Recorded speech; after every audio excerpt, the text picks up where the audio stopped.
Peace, something we are all seeking and yearning for. Peace, something we were once indigenous to. Peace, something we have lost along our way. Our way to obtaining knowledge of self. The knowledge of our ancestors who were removed from their natural state. The knowledge of our people who refuse to be oppressed. In our journey, we lost our grip on peace. In a society of pressure, stress, and traumas, we have become comfortable with holding on to the burdens of fear and anxiety, family secrets buried in our DNA. Change within is our only way back to peace. Peace in our communities, peace in our families, peace within ourselves. A major change in our thinking, in our actions, in our existence is needed. A non-negotiable change. Welcome to the revolution with Sister Taliba. This is an injustice.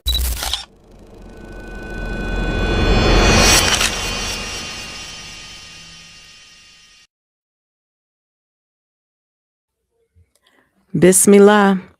Assalamu alaikum. Peace, everyone. Peace.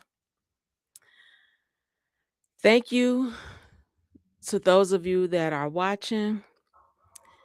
And I apologize because this is the third take. I messed up the first two times coming on a few minutes ago. So my apologies if I caused any confusion. I had just messed up on my screen. So I decided to just end it and start it over again. So third time is the charm. And I'm going to get right into it. I have been planning to talk about this subject matter all week. And for whatever reason, I didn't come on until now. I think now I am at the point of being fed up and overwhelmed. Talking about the stress of America, the stress of living in this hypocritical country. And the frustrating thing is when other people do not see what you see. And specifically, the other people are 9 times out of 10, they are white. So that may or may not be fair of me to say. I'm going by personal encounters. On social media, on the TV screen, you will see that it looks like it is mostly white people that are going up against ICE. Okay. So that is what specifically that I have been wanting to talk about all week is the hypocrisy of ICE. And I don't want to start there just yet. Let me pause on that and let me start with a dream that I had the other day. So I had a dream, and I don't know if some of you believe in astral traveling, um, but I do. It may have been an astral travel. Whatever it is, I took it as a message. So in this specific night, I had like a long list of dreams, if that makes sense. It was just like the content kept changing. And so if I'm not mistaken, the last part of the dream was I was in this classroom like setting, and whoever was in the classroom with me, we were watching the news, and it was breaking news. And the breaking news was that science, doctors, researchers in the United States have finally came out and announced that high cortisol in African Americans and Black American people are, excuse me, is a direct result of white supremacy, racism, the stress of living in a racist society. And you know how they have like the news person on the street getting everyone's reactions? And so I think they're called the news anchor. Well, anyways, that person was interviewing random people on the street, and all of these people were white. And when the news person was asking the white people about how they felt, they were literally passing out.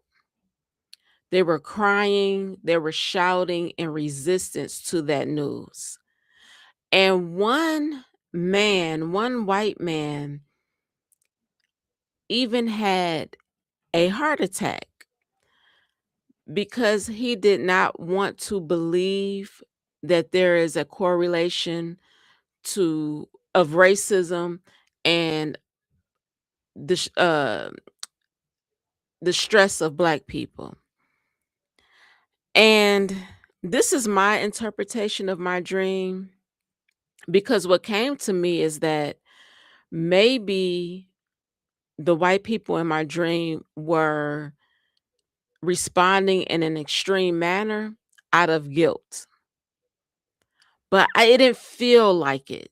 So I'm gonna go ahead and trust what I originally feel, but because that thought came to me, I feel responsible for speaking it, because maybe I'm being corrected. I don't know.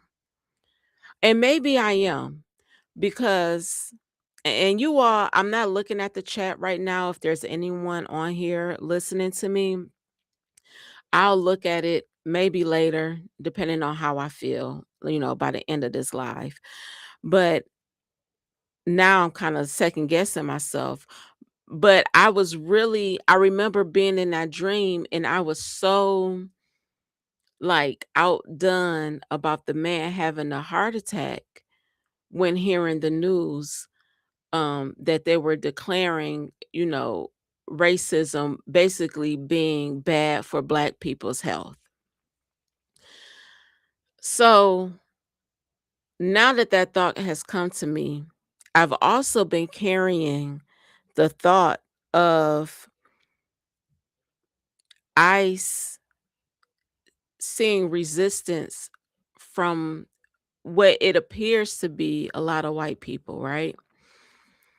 And from what I have seen, ICE is primarily made up of white males.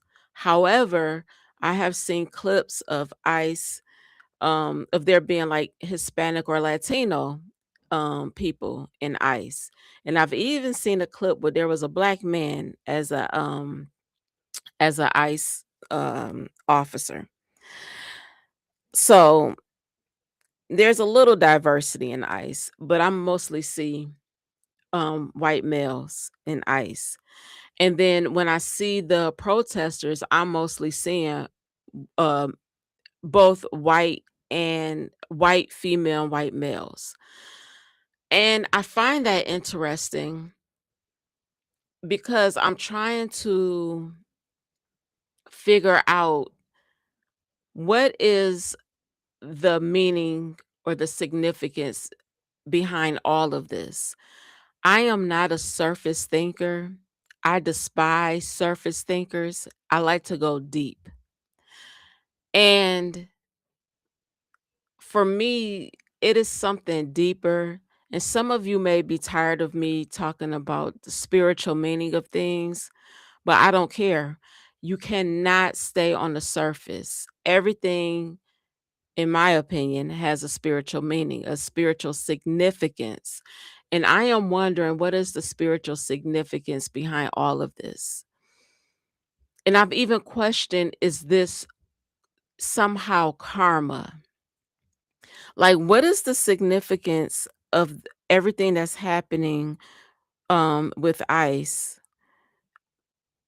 Um, it being in Minnesota again, George Floyd. popped off in Minnesota.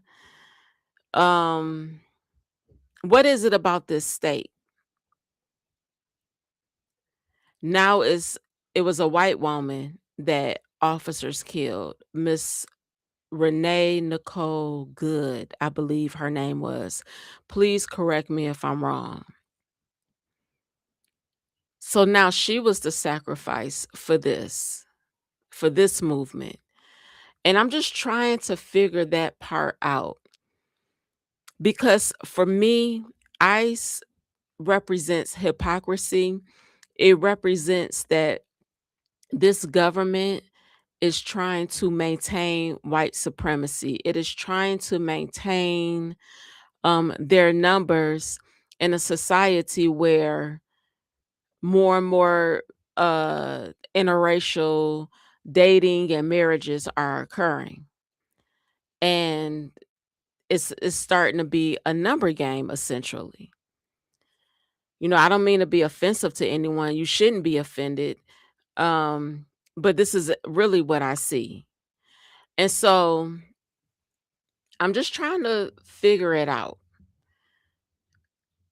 And when I think about the white resistance to ICE,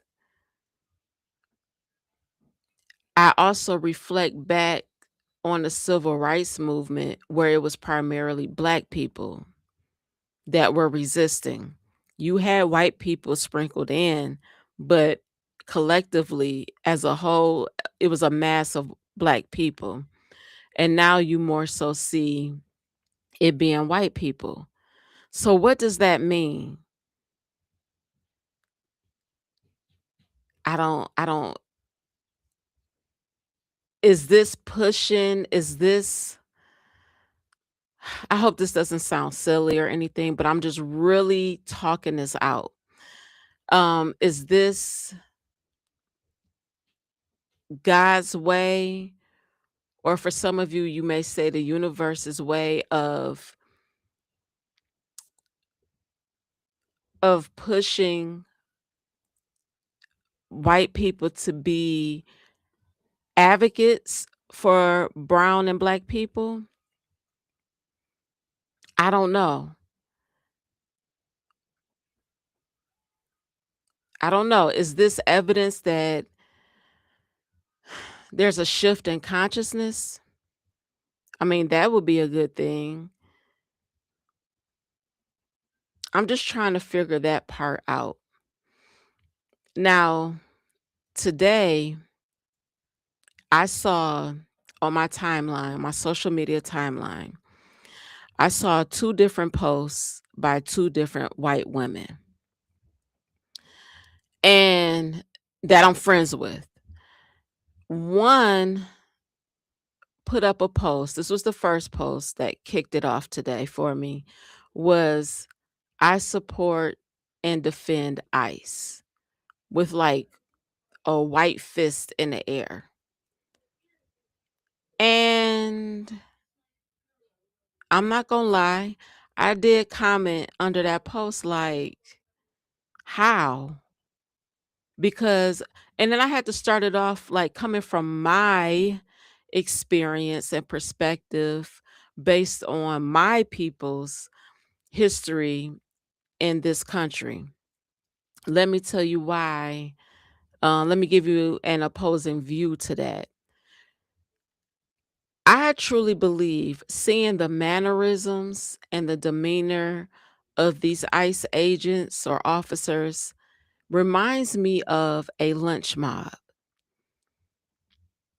And I have heavily been watching back to back, and I know this may not be healthy, but for whatever reason, I have gravitated to the movie Rosewood, which is free on YouTube right now. And I have been watching it since the holiday break around New Year's Day, January 1st. And if for some of you that do not know, Rosewood is based on a true story of a black community that was killed off, the majority killed off, burnt down over allegations from a white woman that a black man had beat her or raped her. And so I like this movie because you see the black people fighting back, which in this country, we are trained to be nonviolent. We are trained to not fight for ourselves, to not defend ourselves. So w- I get strength, inspiration, and motivation from this movie, even though there are some really difficult scenes to get through. You know what I mean? So I'm not torturing myself, but it's the fight for me. It's the standing up to a group of people that are behaving in an evil and devilish manner. And to think that they didn't even expect you. You weren't even expected to fight for yourself, to defend yourself. And in this movie, you see a lynch mob. You see a group of white males, that includes officers, right? Going to different homes of black people, running up in their homes, pulling people out because they're just trying to kill any black man they get their hands on to defend this lying white woman. And then like towards the end of the movie, the sheriff or the chief or whatever he is, the officer, he admits to the white woman's husband that I didn't even really believe your wife in the first place because even though she's married to you, she's promiscuous. Everybody know what your wife be doing when you not in the house, when you at work. But he felt obligated to go and search for this imaginary black man. Anyways, this movie is I think it is a awesome movie. But like I said, it is challenging to get through because you have to get through your emotions. And it's like, wow, my people went through this. They had to deal with this degrading energy. They had to deal with ugh, the hatred and the rage. And to see them lynch black people, even black babies, and then to cut off their body parts and to keep as souvenirs. This is this is why the history books, this is why they taking certain books off the shelves. This is why they switching it up because they don't want their descendants to know the history, the lineage of, I shouldn't say lineage, the legacy of their forefathers. But you can't hide the truth. You can never hide the truth. The truth will always be revealed. So, anyways, because I've been watching Rosewood almost every day, not gonna lie, and sometimes Malcolm X, the movie Malcolm X by Spike Lee, is also on YouTube right now for free. So I kind of been going back and forth.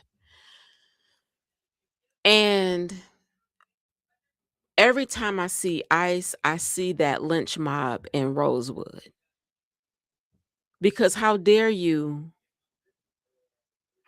think that you can go up to someone's house and snatch them up out of here? And this is the hypocrisy. This is what frustrates me. Frustrates me. The selective amnesia that this government has and some white people have about the colonization of this country. White people are not indigenous to this country, not indigenous to this land. How dare you call someone else illegal. I my mind would never be able to wrap itself around that type of hypocrisy, double-mindedness. It does not make sense. And it actually reminds me of some folks that I am no longer associated with. Y'all, what is that called?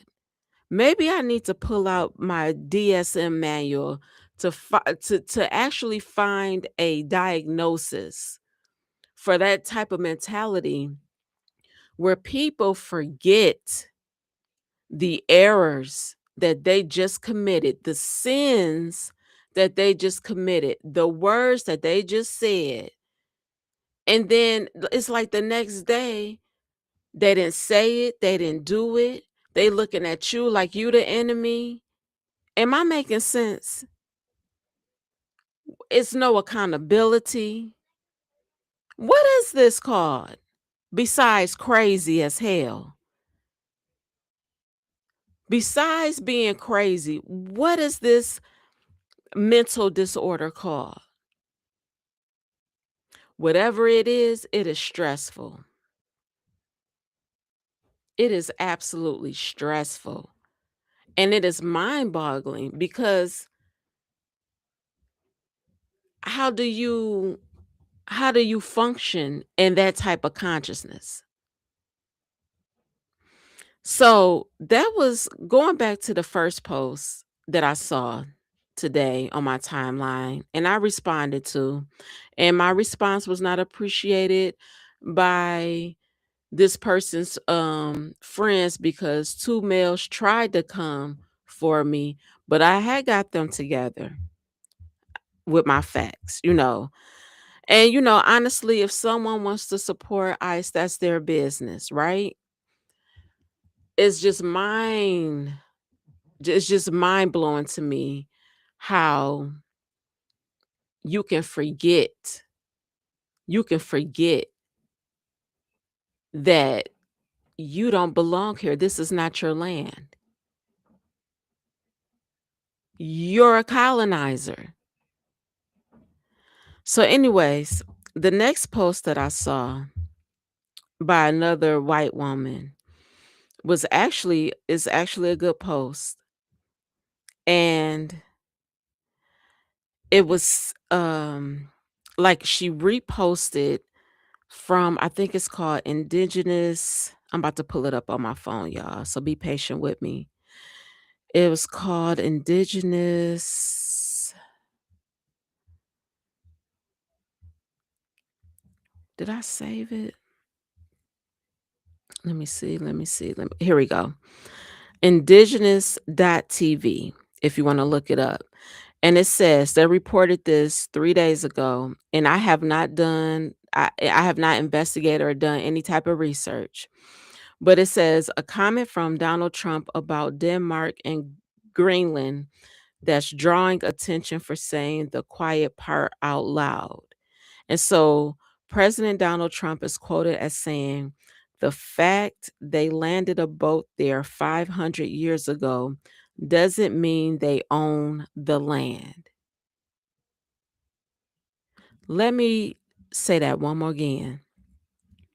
His quote, the fact they landed a boat there 500 years ago doesn't mean they own the land.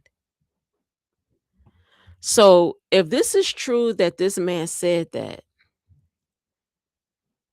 he's literally not remembering the colonization that happened on the land that he's president of. How does one colonizer judge another one? Can somebody tell me that?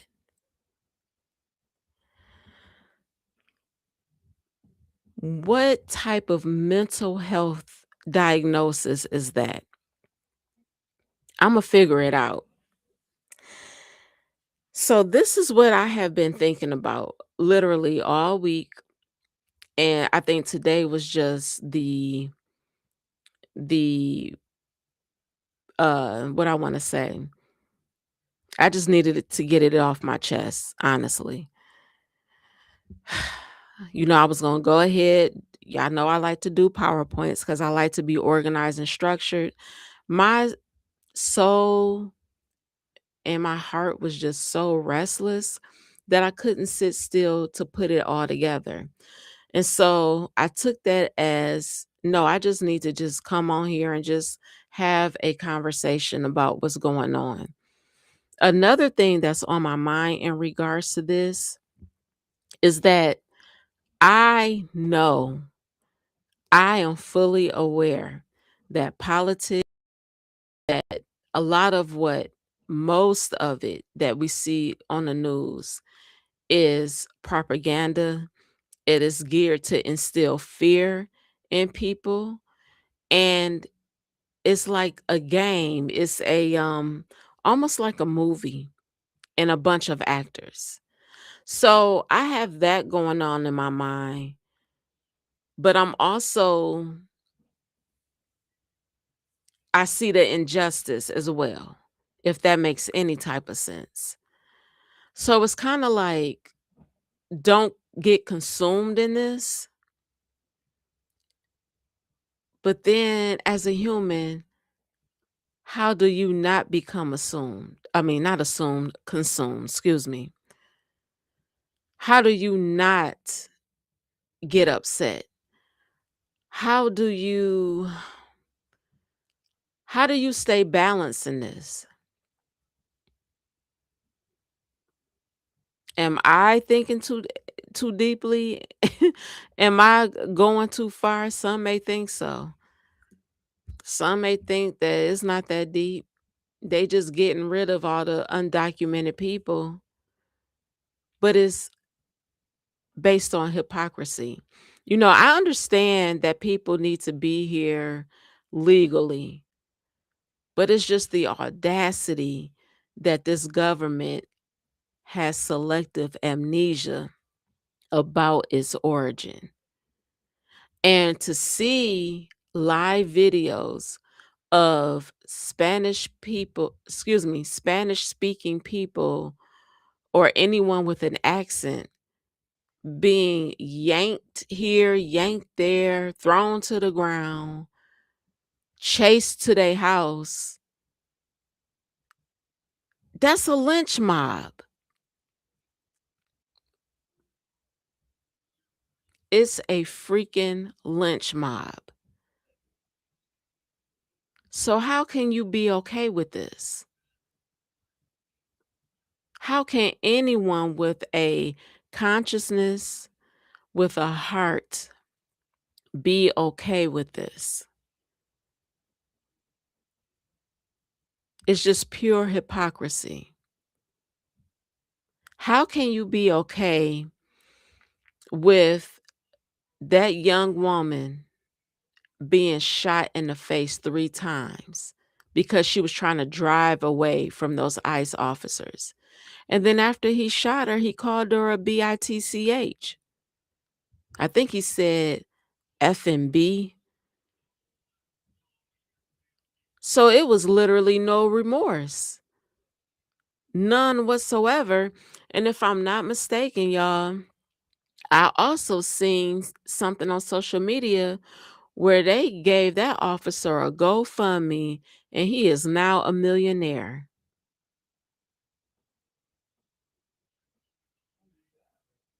I mean, should I even be surprised? Should I even waste my time being disgusted? I don't know. So I just been trying to work things out in my head about what's going on around me. And then I'm hearing about ICE is now in Flint. They've been seen at like the Flint Farmers Market. They've been seen at one of the community agencies where food is given away. And I'm like, I mean, Flint does have an increasing number of Spanish speaking people moving into the city. Okay. I haven't personally seen them, and I pray I don't, quite honestly.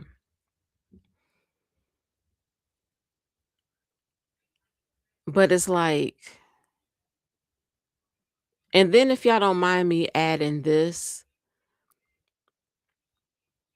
I was sent a clip of a recent Flint City Council meeting where it was some people that came up there to the podium to talk about ICE and asking for protection, and they received a positive response from council members.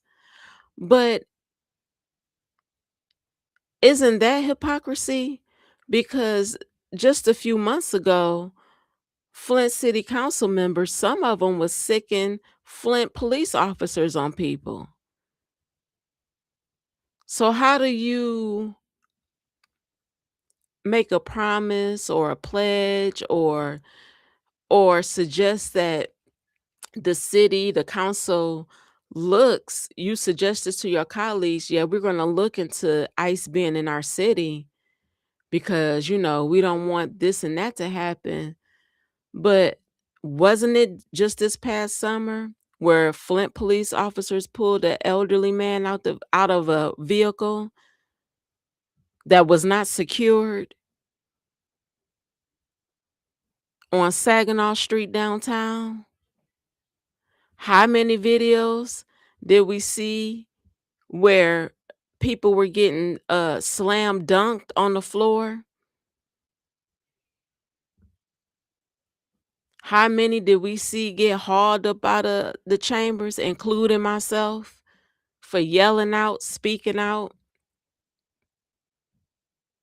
But alhamdulillah, they didn't put their hands on me. Alhamdulillah. I'm still grateful for that, for, how my situation was handled, you know. So how do you overlook that to make a promise to look into protecting the citizens from ICE? It just further proves the hypocrisy.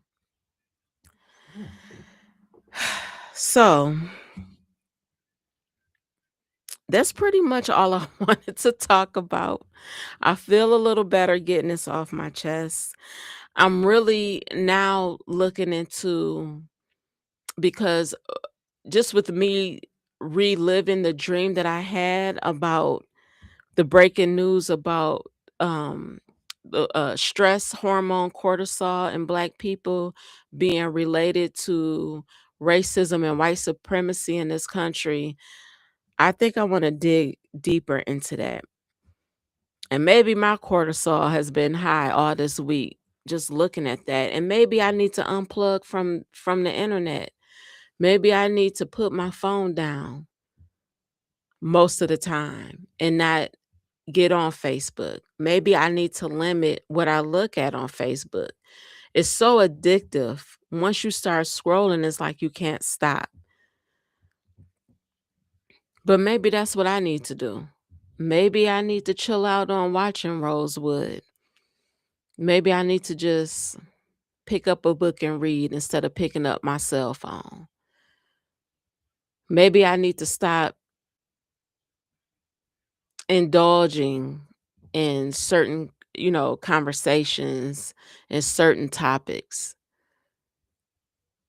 In the middle of this all, in the midst of this chaos, I need to find my peace. I need to be the peace that I am seeking. And I need to change what I am doing in my life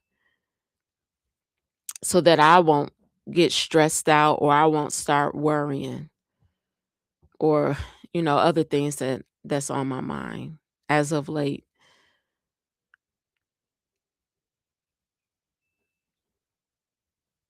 And I'm going to say this because it came to my mind and I want to be obedient. And if it's going to be helpful for someone that's listening to this, then, alhamdulillah, that's always the goal.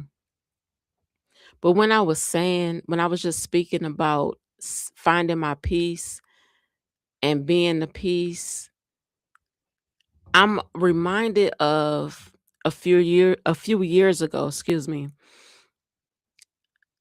I was told, it was a group of us in a lecture, and we were told, it was a spiritual lecture, and we were told how when chaos is around us, we should not get involved.